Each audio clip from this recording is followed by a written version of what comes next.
This is Melody Joanne Casabuena. I'm going to discuss about the foundation of interpersonal and group behavior. So, discussion. So, identify the group of illustration, their importance of organization. So, identify and discuss the type of group commonly found in organization. Describe the general stages of group development. Discuss the major group performance factors. Discuss the intergroup dynamics and describe group decision making in organization. So let's define first the interpersonal behavior. How person reacts in different situations with different people. So there are a number of factors affecting on person behavior depending on the surrounding factors, and the other one is the group behavior. Is a behavior who people interact in large or small group. And when you say group behavior, it talks about the behavior of people in a large or small group.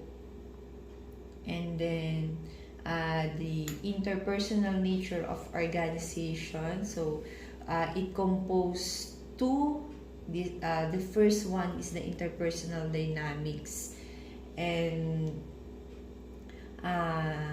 these are the types of interpersonal dynamics between individuals and group. And then the other one is outcome of interpersonal behavior, the primary source of needs, satisfactions, base for social support, and source of synergy and conflict. And then, so let's define first what is the meaning of group. Group is two or more people who interact with one another such that each person influences and influenced by each other. While the dynamic is the forces produce change in any field of system. And then these are the general model of group dynamics. And then the phase 1 for forming the group will determine what type of group it will be. And the phase 2, a 4-step process of group development occurs. The precise nature of this step depends on primary group performance factors. And phase 3, a mature, productive, adaptive group evolves, pursues organization goals. So the nature of group is a member of a group may identify a little or not at all with the group goals. Of course, the behavior of individuals both affect and is affected by the group. And then the member may satisfy needs just being member. And the accomplishment of group are strongly influenced by the behavior of their individual's member. So the work group is the primary means by which managers coordinate individual behavior to achieve organizational goals. And the behavior of individual is the key to the group success or failure. So these are the types of groups. There are two types of groups. One is formal, and then the other one is informal.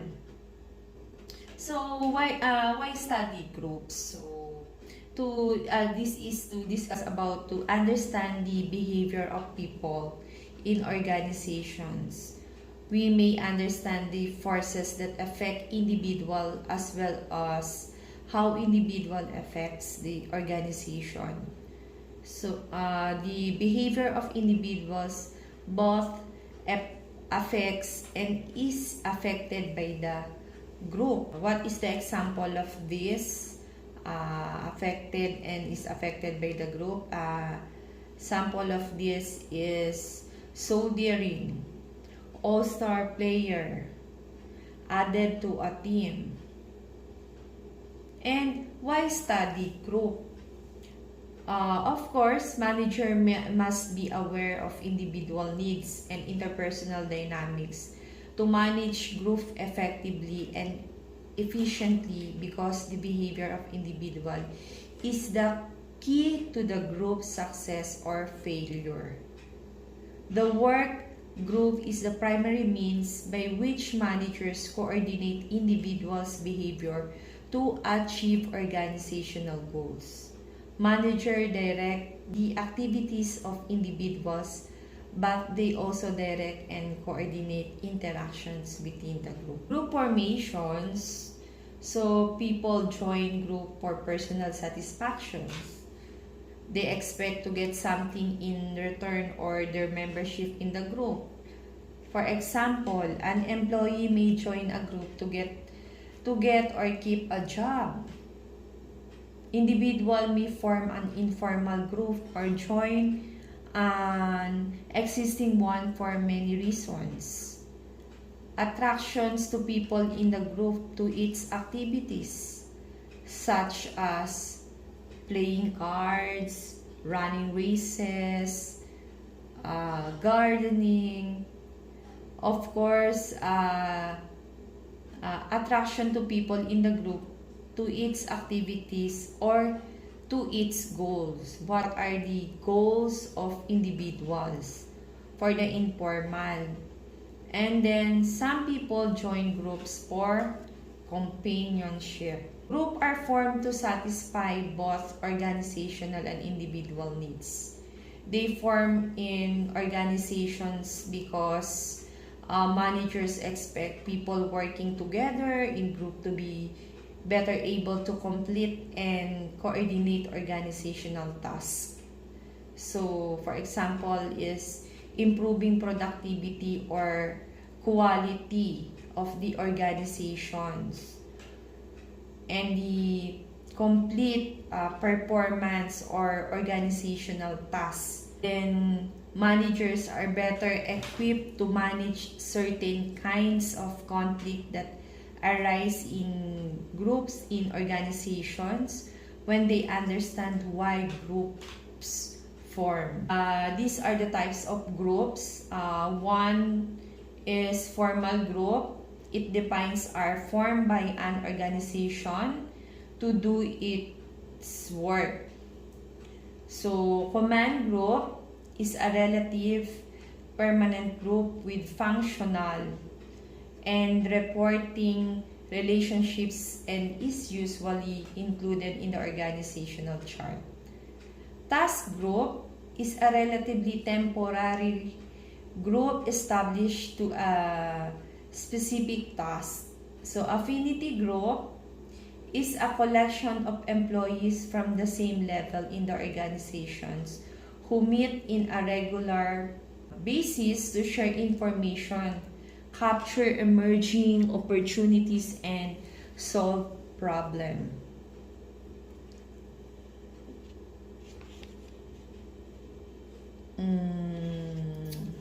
And the other one is the informal group. So, our informal group means are established by its member. So, it composed of friendship group and interest group.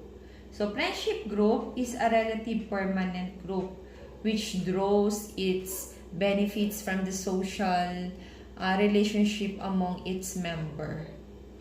And the interest group is relatively temporarily group organized about around a common activity or interest of its member. Classification scheme of for type of group. So the other one is the informal, so relatively permanent, and the other one is relatively temporary. So command groups, the relatively permanent, it composes command groups. So these are the quality assurance department, cost accounting group, and then the relatively temporary, these are the task group. So these are the search committee for a new school, superintendent, task force or new product quality, and the affinity group, new product development group. And then the informal group, these are the friendship group and the interest group. So friendships who do many activities together, like attend the theater, play games, and then while the interest group, bowling group, women's, networking, other direct selling. These are the stages of group development. There are 4 stages of group development. 1 is mutual acceptance, 2 is communication and decision making, 3 is motivation and productivity, and 4 is control and organizations. So let us define the mutual acceptance. So mutual acceptance is a member share information about themselves and get to know each other. This is to trust is built. So if members already know each other, this stage may be short. So these are the information and sharing themselves and getting to know each other. This is the mutual acceptance. And then the communications and decision makings. Members discuss their feelings, are openly and agree on group goals and individual roles in the group. So members begin to develop norms or behavior. And the third is motivation and productivity. So members are the cooperate, help each other, and work toward accomplishing tasks. And this group is accomplishing its work and moving forward the final stage of development. And then lastly is control and organization. So this group is mature, members work together and are flexible, adaptive, and self-correcting. Not all groups reach this stage. Some become frustrated because they have skipped a stage, some disband.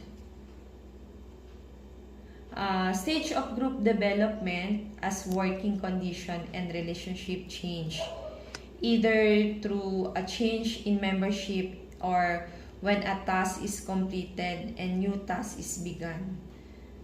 Group may need to experience one or more of the stages of development to maintain the closeness and productivity of a well-developed group. Stages of group development. These are the new group formations. These are the mutual, as I discussed, mutual acceptance, communication and decision making, motivations and productivity, role of organizations. So these are the decision. Mutual acceptance is making acquaintances, sharing information, discussing subjects, testing one another, being cohesive, then the motivations on productivity, cooperating, working actively in tasks, being creative, and then communication and decision making is expressing attitudes, openly discussing tasks, And then these are the group performance factors. There are the 4 basic factors affecting group performance. And these are the composition, size, norms, and cohesiveness. Group composition is the degree of similarity or different among groups member on factors important to the group work. This group compositions is composed of homogeneity, degree to which members are similar in one or several ways that are critical to the group works. And then the other one is heterogeneity, degree to which members differ in one or more ways or critical to the group. And then variables relating to group composition is productivity, type of task, organizational diversity. Of course, cultural traits, difference in the importance placed on group membership, how they view authority, and certainly may cause distrust and stereotyping. And then the group size is the number of members of the group. It affects the number of resources available to perform the task. Affects degree of formulations of interactions, communications, and participations. Can increase the degree of social loafing, the tendency of some group member to put forth less effort in a group than they would working alone. Ideal group is a size is determined by group members' ability to interact and influence each other. These are the maturity of the group and the maturity of individual group members. Group tasks, the ability of the group leader to deal with communication, conflict, tasks, and activity. While the group norms are standard against which the appropriateness of a behavior is judged. So these are the result from the combination of members. These are the personality characteristics, the situation, the historical tradition of the group, and purpose of norms in organizations. So what is the purpose of norms in organization? These are the help the group survive, simplify, and increase predictability of expected behaviors, help the group to avoid embarrassing situations, express the group's central values or membership identifications. And then the group cohesiveness is extent to which a group is committed to staying together, result from forces acting on the member. These are the attractions to the group, resistance to leaving the group, motivation to remain a member of the group. And cohesiveness is the quality of forming a united or whole. These are the committed and staying together as a group. Factors of affecting group cohesiveness and consequences of group cohesiveness. Factors that increase cohesiveness are the homogeneous composition, mature development, relatively small size, frequent interactions, clear goals, competition or external threat, and then the success of a group. And then the consequences of high cohesiveness. These are the goals accomplishment, personal satisfaction of members, increased quality and quantity of interactions, groupthink. And the factors that decrease cohesiveness are the heterogeneous composition, recent formation, large size, physical dispension, ambiguous goals, and then failure. Consequences: low cohesiveness is difficult in achieving goals, increased likelihood of disbanding, fewer interactions, individual orientations, and lower commitment to the group. Group cohesiveness, goals, and productivity. Organizational productivity, there is a high and low productivity. Group goals concurrent and with organizational goals, and the other one is group goals not concurrent with organizational goals. So sample of being goals of concurrent is if the two similar, if the two triangles are similar, their corresponding angles will be concurrent. This means that the angles are in the same matching position, will have the same angle.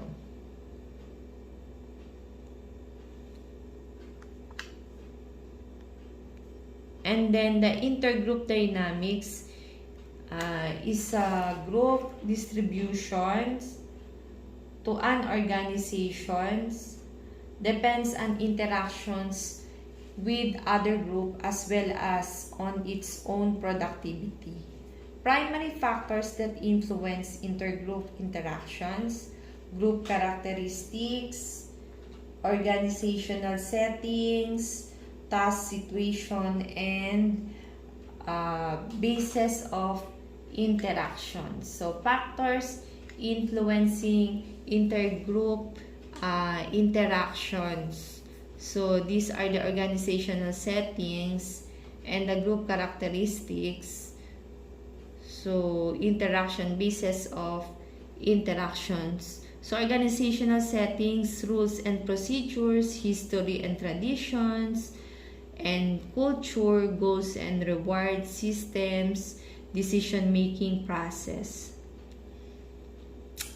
And while it's the basis of interactions, these are the locations, resources, time and goals, interdependence, task uncertainty, and then the independence.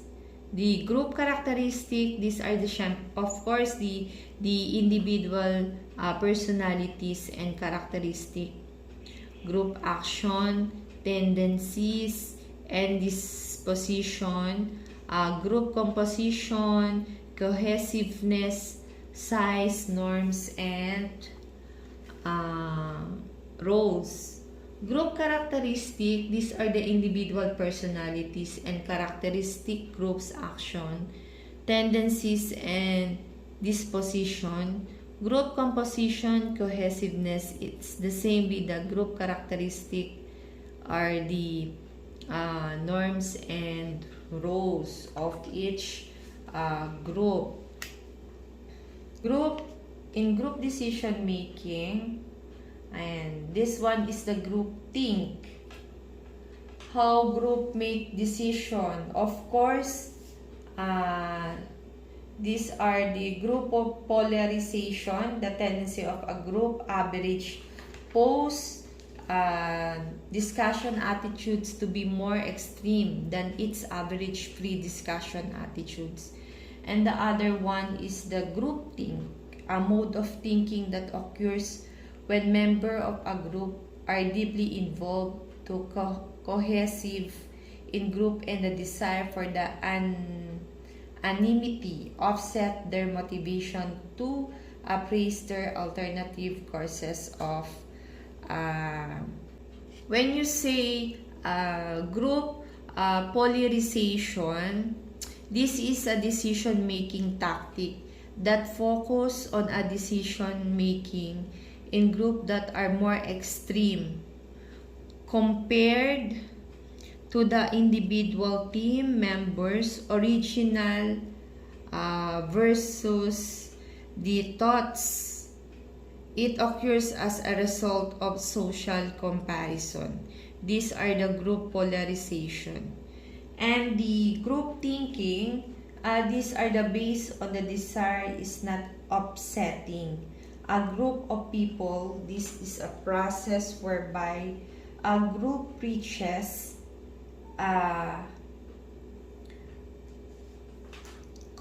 conditions without evaluating or critically considering the consequences of decision reached to avoid conflict, individuality, or creativity of diminishes.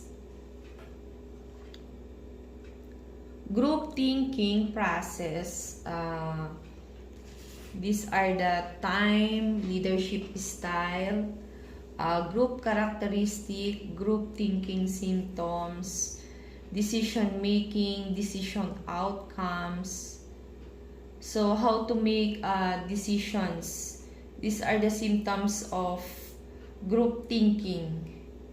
Illusion of invulnerability, collective efforts to rationalize self-discount, warnings, unquestioned belief in the group inherent morality, stereotype views of enemy leaders, direct pressure on a member, self-censorship of deviation, sheer illusion of anonymity, and emergence of self-appointed mind goals. Prescription for preventing group thinking. Leader prescription. So, assign everyone as a leader. There are prescriptions. So, these are the assign everyone that goals of critical, evaluator, be impartial to do not state preferences, assign the devil's advocate role, or to at least one group member. Use assign expert to challenge the group, be open to dissenting points of view. And organizational prescription, these are the set up several depending groups to study the same issue. Train managers and group leaders in group think preventive on technique.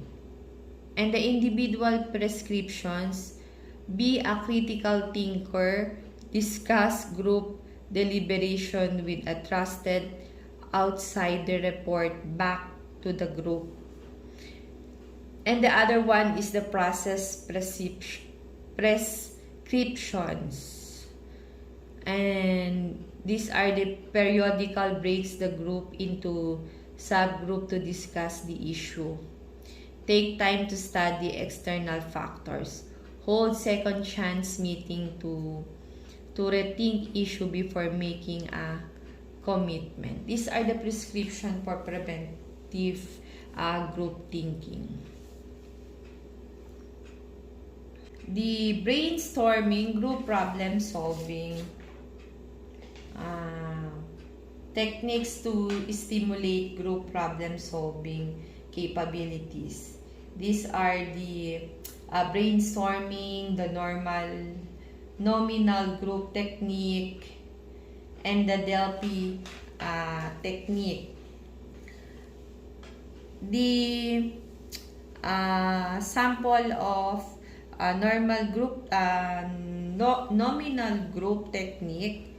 This is to identify the strength versus areas in need of the development rather than be used as a decision making voting alternative. So the nominal group technique These are the group members follow a generated discussions. Both cycle until they reach a decision. And then the brainstorming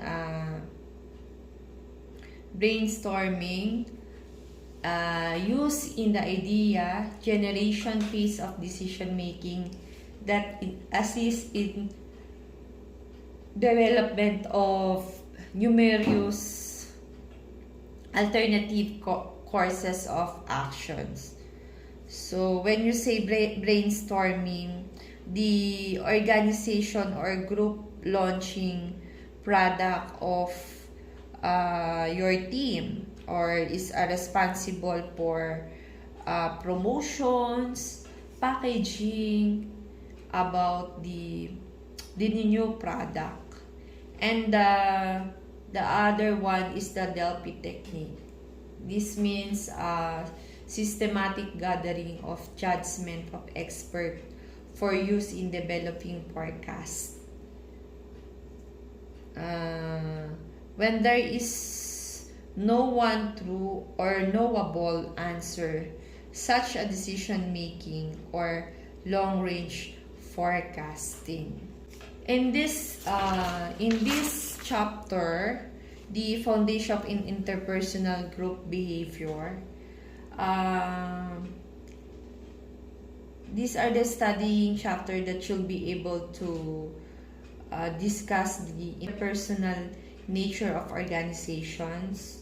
So, and also define a group of illustrate their importance in organizations, and also the identify and discuss the type of group commonly found in organizations, and describe the general stages of group development, discuss the major group performance factors, and discuss the intergroup dynamics, and describe the group decision making and organizations.